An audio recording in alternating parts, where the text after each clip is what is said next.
Imagine an island so far removed from the rest of the inhabited world that the only way to reach it, for most of the people who live there, is to wait. Wait for a cargo ship that comes not on a weekly schedule, not even on a monthly schedule, but on a route so infrequent and so dependent on weather, logistics, and the unpredictable rhythms of supply chains stretched across thousands of kilometers of open Pacific water that its arrival feels less like a routine event and more like a visitation. This is Rapa Iti. And before we go any further into its story, if places like this one genuinely capture your imagination, places where human life persists and even flourishes in conditions of almost incomprehensible isolation, places where the gap between daily existence and the nearest outside world measures not in hours but in weeks, go ahead and hit subscribe right now, because we are going to walk through exactly how life actually works for the people who call this extraordinary island home. Turn on notifications as well, because there are many more journeys like this one ahead, and you will not want to miss where we travel next. Rapa Iti sits in the southern Pacific Ocean, deep in the Austral Islands chain that forms part of French Polynesia. And if you are already reaching for a map to locate it, you are about to discover just how thoroughly it resists easy geographic orientation.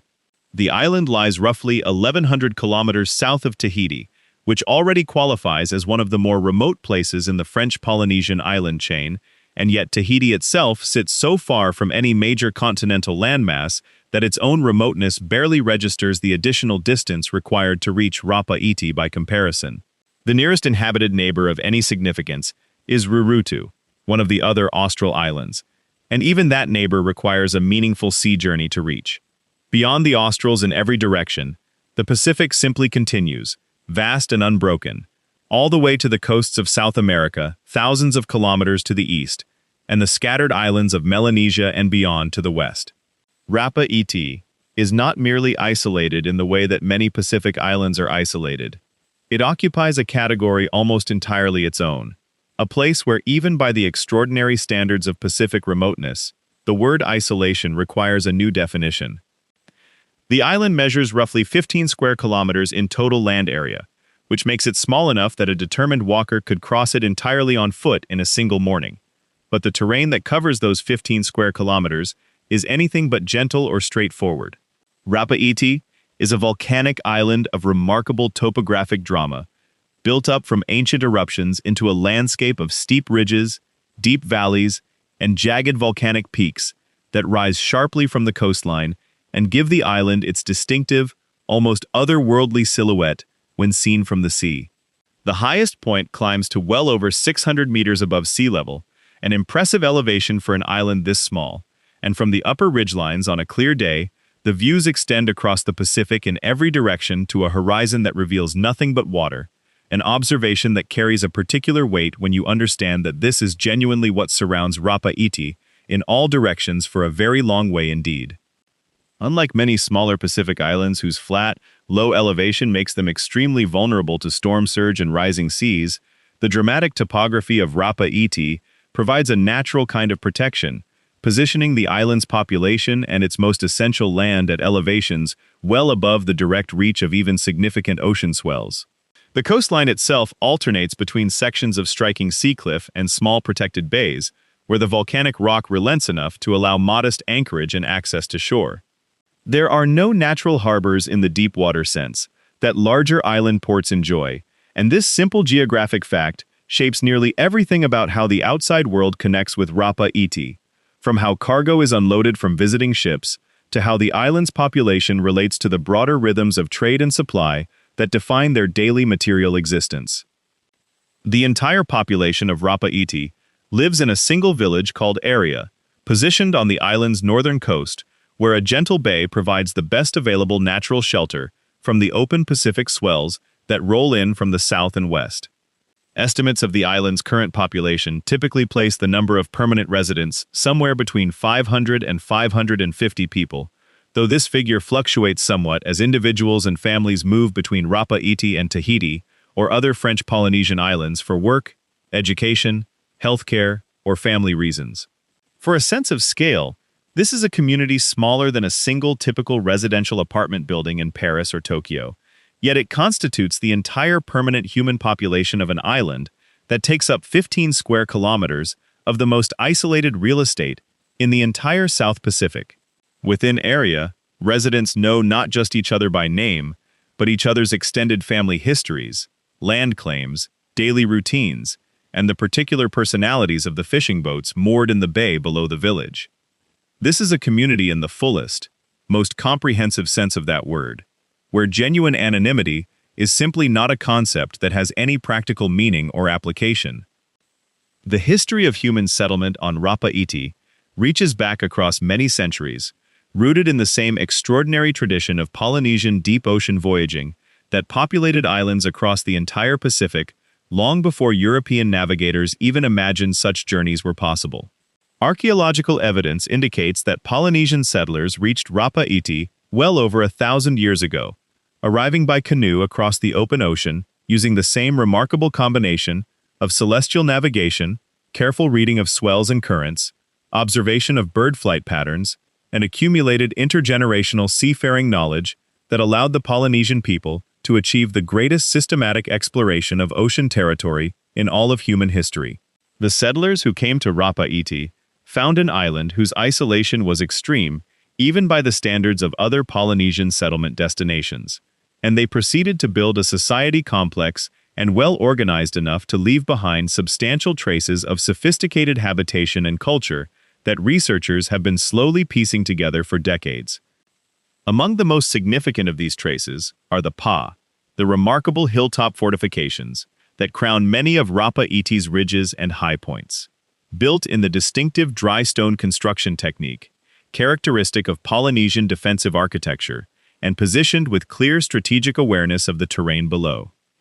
These Pa represent one of the most impressive collections of traditional Polynesian fortification sites found anywhere in the Pacific, and their presence across the landscape tells a story not merely of architectural sophistication, but of a community navigating periods of genuine internal conflict and political tension, protecting itself and its resources against competing groups, on an island where the available arable land and the population it could support existed in a relationship of constant, careful management. Walking among these old stone walls today, feeling the weight of the rock and looking out from the same vantage points that ancient inhabitants once used to watch for approaching threats, creates a powerful sense of connection across centuries that visitors who make the considerable effort required to reach Rapa Iti often describe as one of the most unexpectedly moving aspects of their experience on the island. European contact with Rapa Iti came relatively late by Pacific standards, with the first European vessel to visit arriving in the early 19th century.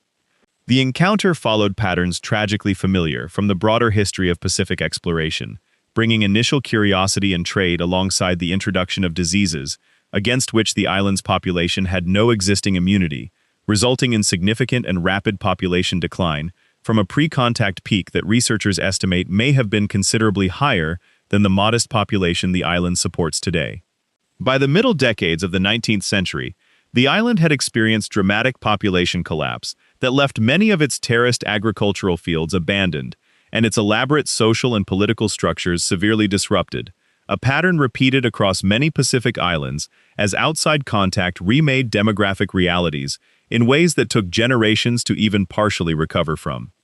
French Polynesia as a whole eventually came under French colonial administration, and Rapa Iti was incorporated into this broader framework, though the island's extreme remoteness meant that the direct practical impact of French colonial administration on daily life in area has always operated somewhat differently than on larger, more accessible islands in the group. Today, Rapa Iti forms part of the commune of Rapa within the Austral Islands Administrative Division of French Polynesia, which is itself a collectivity of France with a significant degree of internal self-governance.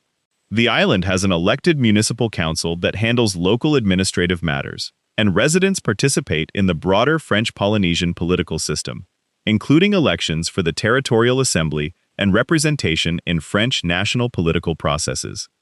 In practical terms, however, the degree to which any government authority located in Papeete or Paris can meaningfully engage with the day-to-day realities of life on Rapa Iti is significantly constrained by the same geographic isolation that defines almost everything about existence on this island, and local community decision-making carries an authority and immediacy that necessarily exceeds what more distant governmental structures can realistically exercise over a population this small and this remote. The language most commonly spoken in area is Rapa, a Polynesian language belonging to the same broader family as the other Polynesian tongues spoken across the Pacific, but distinct enough from its nearest relatives to be genuinely its own language, rather than simply a dialect of something spoken more widely elsewhere. This is a language shaped by centuries of isolation, developing its own particular character, vocabulary, and nuances in a setting where the external influences that normally drive linguistic change and borrowing were dramatically limited by the simple fact that outside contact was so infrequent. French serves as the official language of administration and formal education, given the island's status within French Polynesia, and most residents possess functional French alongside their native Rapa, with Tahitian also serving as a useful language of broader Pacific communication, given French Polynesia's administrative and cultural center in Tahiti. But Rapa itself remains the living language of daily life in area, the language of family conversation, fishing discussion, community meeting, and cultural transmission, and the community's commitment to maintaining its vitality reflects a broader awareness that this language represents something genuinely irreplaceable, a cultural inheritance specific to this island and this community that exists nowhere else on Earth. Language preservation carries particular urgency on Rapa Iti, given the small size of the speaking community. Unlike major world languages with millions of speakers distributed across multiple countries, or even moderately sized minority languages with tens or hundreds of thousands of speakers in a particular region, Rapa has fewer than 1,000 speakers in total, essentially the entire population of this one island, plus whatever number of Rapa people currently live temporarily in Tahiti or elsewhere. When a language has a speaking community this small, each generation carries an unusually heavy responsibility for its continuation, and the decisions young Rapa Iti people make about whether to remain on the island, whether to use Rapa in their own households, and whether to transmit it to their own children, carry linguistic consequences entirely disproportionate to the individual nature of those decisions. The community's elders and cultural custodians hold and transmit knowledge encoded in Rapa that simply cannot be accessed through any other linguistic medium, and the loss of any significant portion of that speaker community would be irreversible in a way that larger language communities rarely have to genuinely confront. Daily life in area operates around rhythms shaped by the island's particular combination of subsistence resources, limited external supply, and the deep social bonds of a small, isolated community where almost everyone is connected to almost everyone else, through some combination of family, friendship, and shared history. The village itself, as seen from the water, presents a cluster of modest, colorful homes arranged along the bay, backed by the steep vegetated ridges that rise sharply inland, giving area a nestled, sheltered character that feels both intimate and somewhat dwarfed by the dramatic landscape pressing in around it. There is a school, a medical dispensary staffed by nurses with doctor visits available periodically, a small number of shops carrying essential supplies, alongside the cargo ship provisions that constitute the most significant regular infusion of goods from the outside world. A church that holds considerable social and spiritual importance for the community, a small administrative building, and the gathering spaces where community life plays out in its more visible, collective dimensions. That is essentially the complete inventory of Rapa Iti's built infrastructure, and the fact that this modest collection of buildings and facilities successfully supports a functioning, culturally rich community generation after generation is itself a remarkable demonstration of what human ingenuity and community cohesion can accomplish in conditions of profound material constraint. Agriculture on Rapa Iti has deep roots, stretching back to the island's earliest settlement, when incoming Polynesian voyagers brought with them the plant varieties they had learned, across generations of Pacific Island living, to cultivate in volcanic soils under tropical and subtropical conditions. The island's steep topography was addressed by earlier inhabitants through the construction of extensive agricultural terracing, reshaping the hillsides into long, layered fields capable of capturing rainfall and preventing the soil erosion that would otherwise rapidly strip cultivated ground on such steep terrain. These ancient terraces, built over centuries of patient labor, represent an enormous collective investment in the island's agricultural productive capacity, and while many of them have not been actively cultivated for generations, the legacy of this terracing work continues to shape the landscape in ways still visible across much of the island's interior. Active cultivation today focuses primarily on areas close to the village, where the terrain is more manageable, with families maintaining gardens growing taro, sweet potato, breadfruit, cassava, bananas, and various tropical fruits and vegetables suited to the island's warm, wet climate. Taro holds a particular cultural and nutritional significance on Rapa Iti, as it does across much of Polynesia, where this starchy root crop has served as a dietary staple for millennia. Growing taro well requires knowledge of appropriate varieties, soil conditions, and water management, and this knowledge represents a form of practical agricultural inheritance passed down through Rapa Iti families over many generations of cultivation on this specific island, adapted to its specific soils, rainfall patterns, and microclimatic variations. The continuing practice of taro cultivation connects contemporary residents directly to the agricultural traditions of their ancestors, in a concrete, daily way that carries meaning well beyond the simple caloric contribution of the crop to the household diet. Similarly, breadfruit trees, whose large starchy fruits were a cornerstone of traditional Polynesian nutrition and food security, continue to grow across the island, providing seasonal abundance that supplements other food sources and connects the village's dietary patterns to Polynesian culinary traditions reaching back long before European contact. Fishing remains one of the most important daily activities and cultural practices on Rapa Iti, shaped by the extraordinarily productive waters surrounding the island, and by centuries of accumulated local knowledge about where to find fish in different seasons, how to read the ocean conditions visible from shore, and which techniques work best for the particular species available in the island's surrounding environment. The waters around Rapa Iti benefit from the island's position in the nutrient-rich southern Pacific, where ocean conditions support healthy populations of tuna, mahi-mahi, various reef fish, and other species that form central components of the island's diet. Fishing is not merely an economic activity or a means of putting food on the table, though it is certainly both of those things. It is also a practice dense with cultural meaning, a connection to ancestors who fished these same waters, an activity through which knowledge and relationship between generations are transmitted, and an ongoing engagement with the ocean that for an island community as deeply maritime as Rapa Iti constitutes something close to a fundamental aspect of identity itself. Traditional fishing knowledge on Rapa Iti encompasses an extraordinary range of specific, localized understanding built up across centuries of careful observation and practice. This includes detailed awareness of particular fishing grounds at specific depths and distances from shore, knowledge of how fish movement patterns shift with seasonal changes in water temperature and current, understanding of which bait and which techniques work best under specific conditions, and a relationship with the ocean environment that goes beyond the purely technical to include a kind of attentive partnership with the natural world, shaped by Polynesian worldviews, in which the sea is never simply a passive resource to be extracted from, but an active presence, requiring respect, understanding, and reciprocal relationship. Modern fishing equipment, including better materials for nets and lines, outboard motors for boats, and various other technological improvements, has supplemented rather than replaced this accumulated traditional knowledge, creating a practice that blends generations of island-specific expertise with whatever practical advantages contemporary technology can offer within the particular constraints of this remote setting. The cargo ship is, in many respects, the single most consequential external presence in daily life on Rapa Iti, and understanding its role is essential to understanding the texture of existence on the island. The vessel that serves the southern Austral Islands, including Rapa Iti, travels on a schedule that is generous in its unpredictability, arriving every few weeks when logistics and conditions align, but subject to delays and disruptions that can extend the interval between visits considerably beyond any official schedule. This ship brings essentially everything that the island cannot produce locally, which turns out to be a significant list of goods that have become integrated into daily life even on a community this small and traditionally oriented.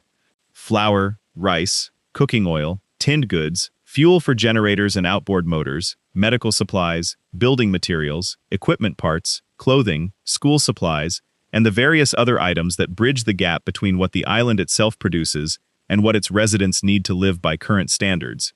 All of it arrives on this ship, usually in quantities calculated to last until the next expected arrival, a calculation that requires both careful community planning and a relationship with material uncertainty that most people in more connected parts of the world have simply never had to develop. The arrival of the cargo ship in Rapa Iti's Bay is genuinely one of the most significant events in the island's periodic rhythm, an occasion that brings residents to the waterfront and generates a level of community activity and social energy that reflects how much is at stake in each successful delivery. Because there is no deepwater dock, cargo cannot be unloaded at a quayside in the conventional sense. Instead, goods must be transferred from the ship to smaller boats or barges and then carried ashore through the bay, a process that requires organized collective labor and that can be significantly complicated by even modest sea swells rolling into the anchorage. The entire community effectively mobilizes around cargo unloading in a way that makes the event simultaneously logistical challenge, community gathering, and occasion for the kind of collective effort that binds small isolated communities together in shared purpose and mutual dependence. When the ship carries mail from family members living in Tahiti, parcels of goods or medicines requested by specific households, or news from the broader world, the unloading takes on an additional dimension, the island momentarily reconnected after weeks of separation from whatever flows along the channels of normal communication and supply. Between ship arrivals, the island is genuinely on its own, in a degree of self-sufficiency that modern life in most parts of the world has entirely eliminated as a practical reality. This is not self-sufficiency as a lifestyle choice or a philosophical orientation, but self-sufficiency as a straightforward material fact. If something breaks on Rapa Iti and a replacement part must come from outside, it will come on the next ship, whenever that ship arrives. If a medical situation develops that exceeds what the island dispensary can handle, the response options are genuinely limited in ways that people living near hospitals and emergency services rarely have to confront. If the garden does not produce enough, the fishing does not go well, and the ship is late, the practical consequences are not merely inconvenient, but genuinely serious in ways that demand community solidarity, resource sharing, and the kind of collective mutual support that many modern societies have outsourced to impersonal institutional systems, but that on Rapa Iti must still be provided directly by neighbors to neighbors, family to family, community to community. This reality shapes the social character of Rapa Iti in profound and pervasive ways. The deep social bonds, the genuine knowledge of and concern for each other's welfare, the patterns of sharing and mutual assistance that characterize community life in area are not simply charming expressions of cultural tradition, though they are certainly that. They are also functional necessities developed and maintained over generations precisely because in conditions of genuine isolation and material constraint, community solidarity is not optional. A fishing family sharing a catch with an elderly neighbor who cannot fish is not performing a cultural ritual, it is participating in a system of reciprocal care without which the community cannot function sustainably. A household helping another repair storm damage to their home is not merely being neighborly in the abstract, it is maintaining the physical infrastructure of a settlement where outside contractors and building supply chains are not options available on demand. The warmth and cohesion of life in Rapa Iti's small community has a practical dimension that gives it additional weight and meaning beyond what the same qualities might carry in a more connected and resource setting.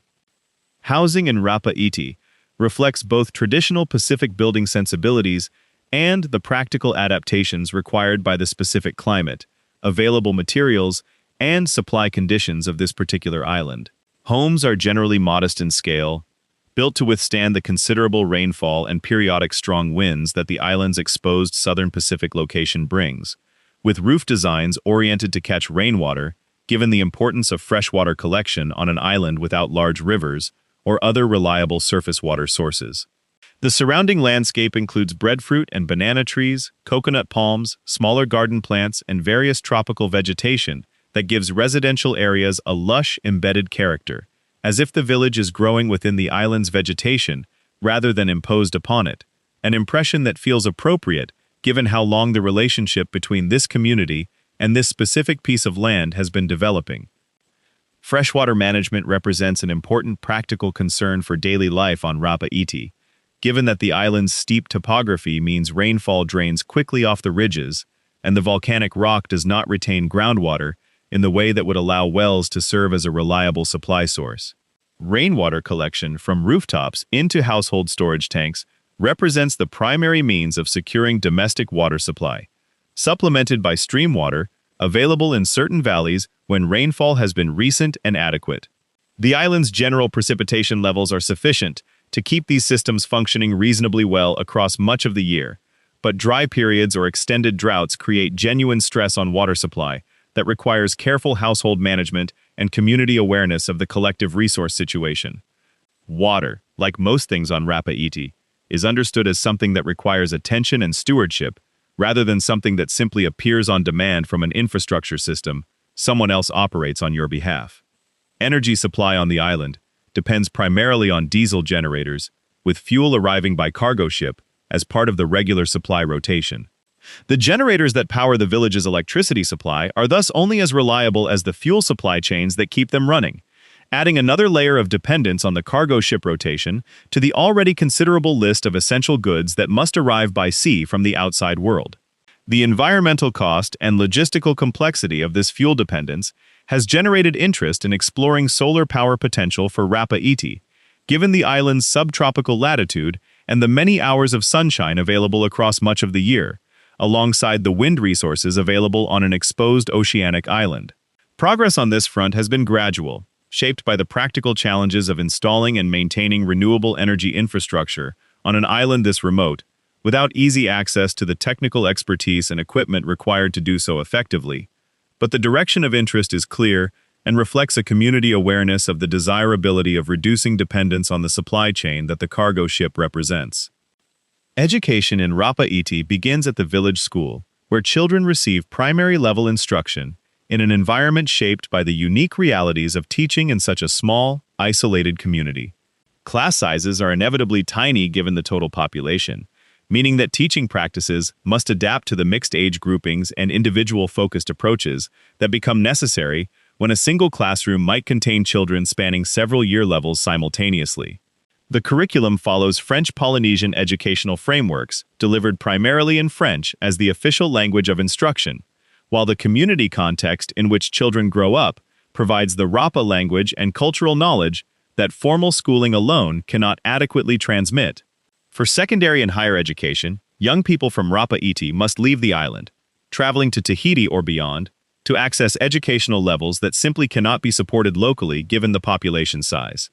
This is one of the most consistently significant decisions in the life trajectory of a young Rapa Iti person, because leaving the island for education means entering a world dramatically different from the one in which they grew up, with the question of whether and when to return not always having an easy or obvious answer.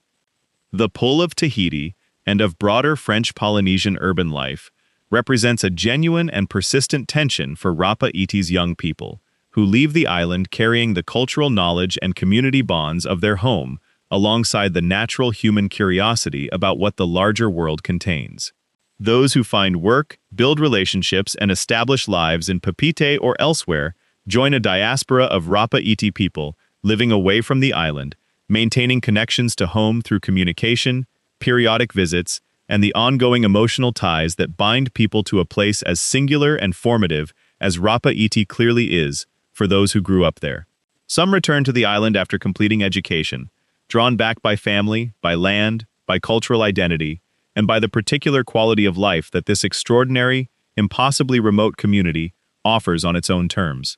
Others build their lives elsewhere while remaining spiritually connected to an island they carry with them in ways that geography cannot entirely dissolve. The balance between these patterns determines the island's demographic future in ways that the community collectively thinks about, even if individual choices remain genuinely personal. Healthcare on Rapa Iti operates through the village dispensary, staffed by trained nurses, capable of handling a range of routine medical needs and basic emergencies, supplemented by periodic visits from doctors traveling from Tahiti for scheduled consultations. The fundamental challenge of healthcare in such a remote setting is the same one that defines all emergency or specialized medical response on the island.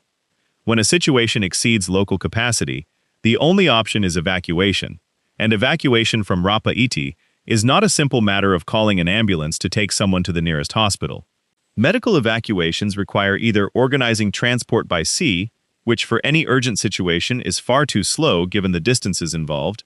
or arranging emergency air transport, which in Rapa Iti's case presents its own significant complications because the island has no conventional airstrip capable of receiving standard fixed-wing aircraft. The practical healthcare implications of this remoteness are genuinely serious, shaping how the community thinks about preventive health practices, how families assess when a situation requires outside intervention, and how the island's limited medical resources are prioritized to serve the population as effectively as possible within the constraints that geography has imposed.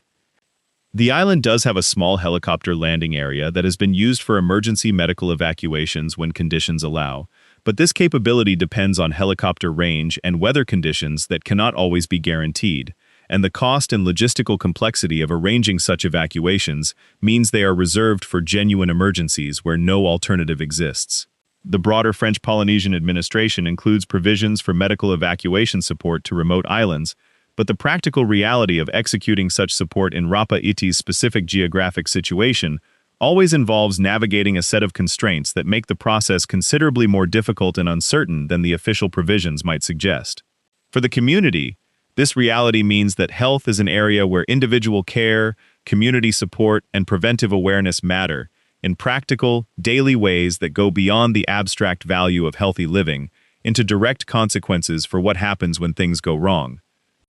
Traditional healing knowledge and practice has historically played an important role in Rapa Iti community health, given that for most of the island's history, access to any form of outside medical care was essentially non-existent, and the community's only health resources were what its own knowledge and practice could provide. Plant-based medicines, knowledge of therapeutic techniques, and healing practices rooted in Polynesian tradition, accumulated across generations of island life, have not entirely disappeared in the contemporary context, even as biomedical healthcare delivered through the dispensary has become the primary framework for responding to illness and injury. The continuation of this traditional knowledge alongside contemporary healthcare reflects a pragmatic community approach to the genuine constraints of the situation, where having multiple forms of knowledge and practice available is simply more useful than committing exclusively to one framework when the nearest hospital is weeks away by sea. The cultural life of Rapa Iti unfolds in patterns shaped by the deep traditions of Polynesian culture, adapted across centuries to the particular character of this specific island and community. Music, dance, storytelling, and the transmission of historical and genealogical knowledge through oral tradition remain genuinely living practices, rather than museum pieces, connecting contemporary residents to the accumulated cultural heritage of their ancestors, through active, participatory engagement rather than passive appreciation. Traditional songs specific to Rapa Iti encode historical events, genealogical information, and cultural values in forms that can be transmitted from generation to generation without requiring written records, a practice whose importance in a small community is difficult to overstate given that it represents the primary medium through which the community understands its own history and identity in the deepest sense. Community gatherings for celebrations, religious occasions, and simply for the regular social connection that human beings need, and that small, isolated communities develop particularly rich practices to sustain, form an important part of the rhythm of life in Rapa Iti. The Catholic Church, introduced to the island in the 19th century, has become genuinely embedded in community life, with Sunday services serving not merely as religious practice, but as regular occasions for the village to come together in shared activity and mutual presence. This religious dimension has been shaped over the generations by the island's own cultural character, blending Catholic tradition with Polynesian cultural expressions in a way that feels authentically Rapa Iti rather than simply a transplanted external religious practice, much as Catholic communities in many parts of the world have made the tradition their own while adding distinctively local color and meaning. Traditional practices connected to specific times of year, to fishing and agricultural cycles, and to community marking of significant life events, births, marriages, and deaths, continue to give the annual and life cycle rhythms of Rapa Iti their particular texture. Marriages in a community this small carry special social significance, connecting families and clan lines in a context where almost everyone is already connected to almost everyone else, making the formal marking of new bonds a community event as much as a family one.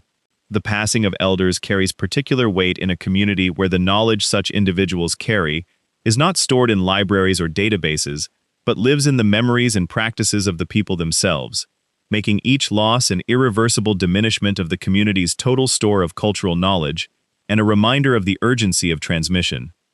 Weaving, carving, and other traditional craft practices continue on the island, both as forms of cultural expression and as practical skills producing items of genuine everyday use.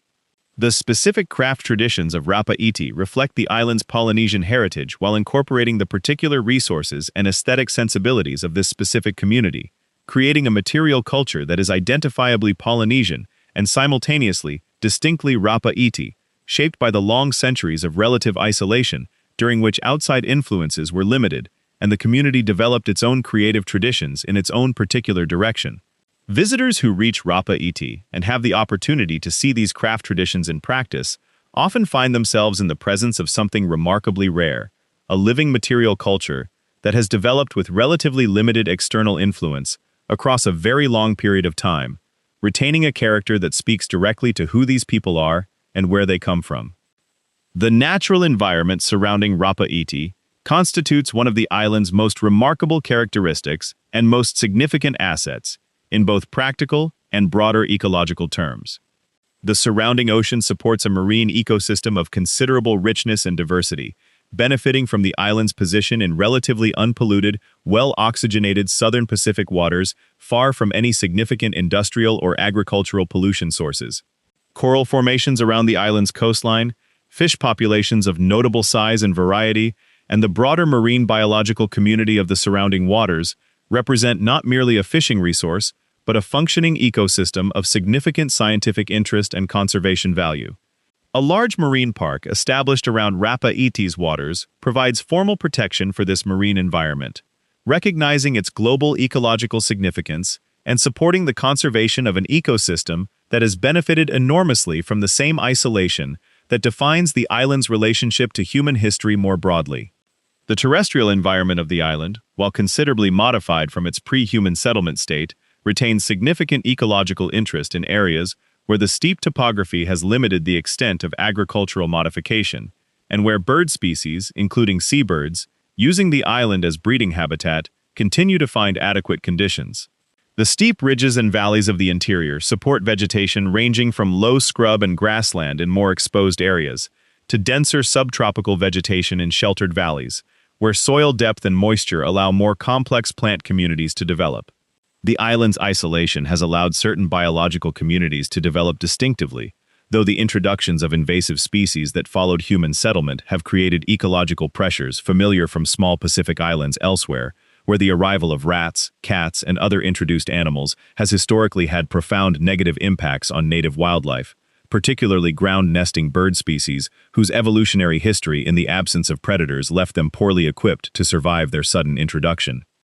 Environmental awareness within the Rapa Iti community has grown in recent decades, shaped by both traditional Polynesian relationships with the natural world that understood human communities as embedded within rather than simply extracting from their ecological surroundings, and by contemporary recognition of the global conservation significance of the island's marine and terrestrial environments. The small population and relatively limited industrial activity on the island mean that the ecological footprint of the community itself is modest by almost any comparative standard, but the awareness that the surrounding marine environment in particular represents something of genuine global value has influenced how community members and French Polynesian authorities think about the management and protection of these resources.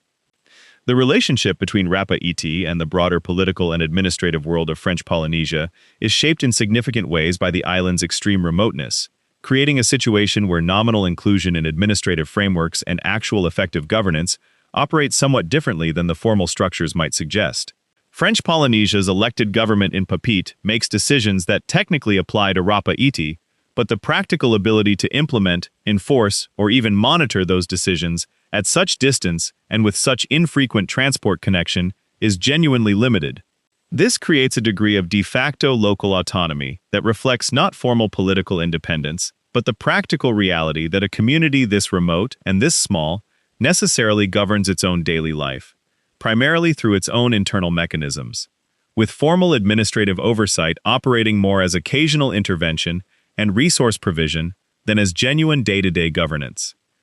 Funding for local infrastructure, healthcare, and education comes through French Polynesian and French national government channels,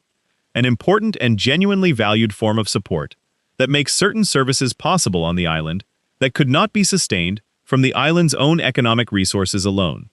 The relationship with these broader governmental structures is thus neither purely autonomous nor adequately described as straightforwardly administered, but rather something in between, a practical partnership shaped by geography and distance in which significant local autonomy coexists with meaningful financial and administrative support from the territory and national government. How this relationship evolves over coming decades, as French Polynesia itself navigates its own questions about political status and self-determination within the framework of its relationship with France, will carry implications for Rapa Iti, even if the island's remoteness means those implications arrive somewhat filtered and delayed by the same geographic barriers that filter everything else reaching the island.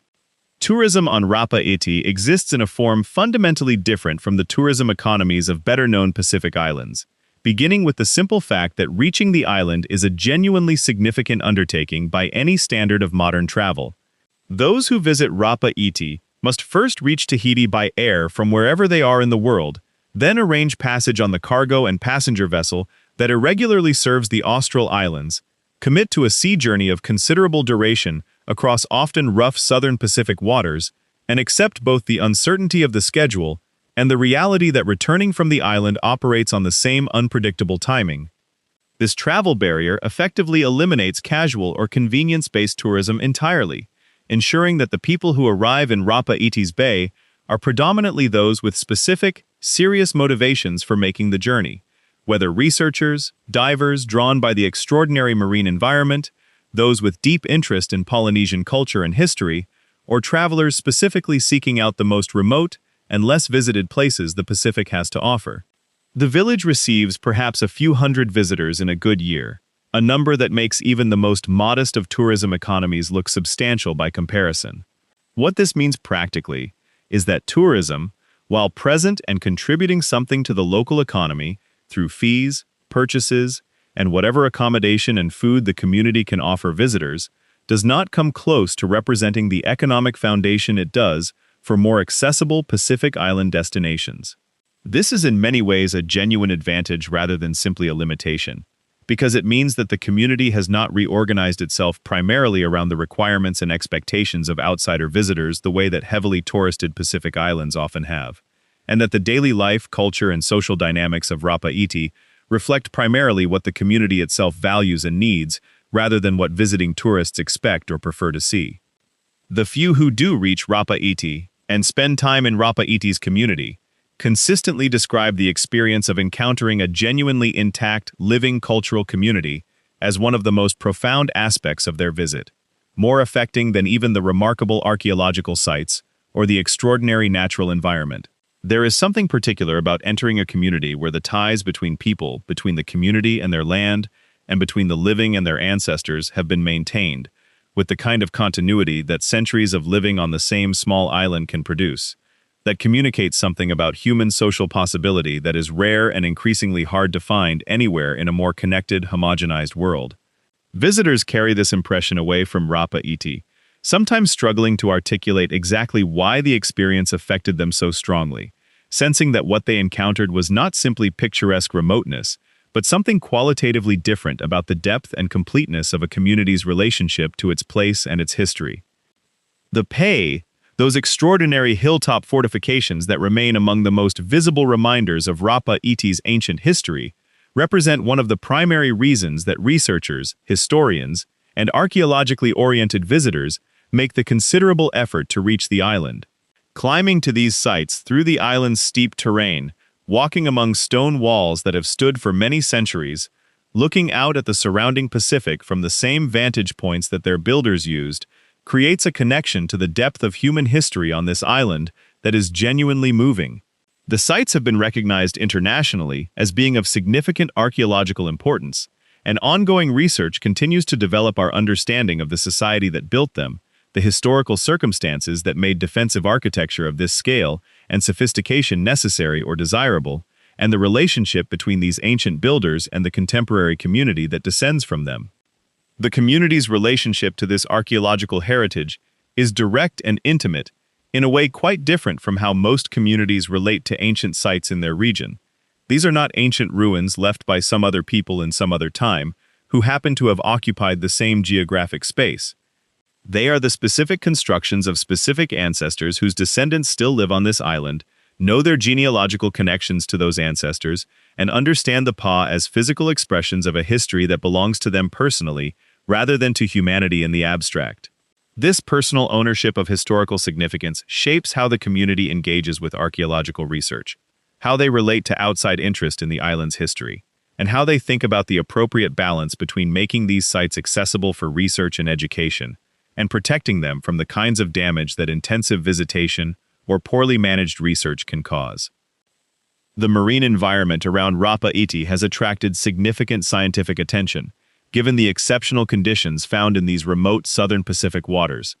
Researchers studying coral reef ecology, fish population dynamics, deep-sea environments, and the broader oceanography of this part of the Pacific have identified the waters around Rapa Iti as being of exceptional scientific value precisely because of their remoteness from industrial and agricultural pollution, their distance from intensive fishing operations, and the resulting pristine condition of marine biological communities that elsewhere in the Pacific have been significantly degraded by human impacts.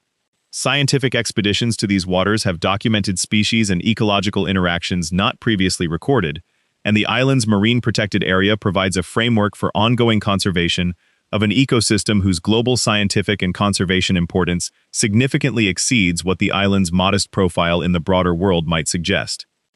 For the community on Rapa Iti, the ocean's abundance is both a practical daily resource and a source of cultural significance that runs through nearly every aspect of island identity. The fishing knowledge that has accumulated across generations of living on this island, in the middle of the Pacific, is itself a form of cultural heritage, encoding understanding of this specific maritime environment that is not available in any written source and that exists only in the living practice and memory of the community. The continuation of active fishing traditions thus serves simultaneously as practical food production, as cultural transmission, as economic activity, and as the ongoing maintenance of a relationship between the community and its ocean.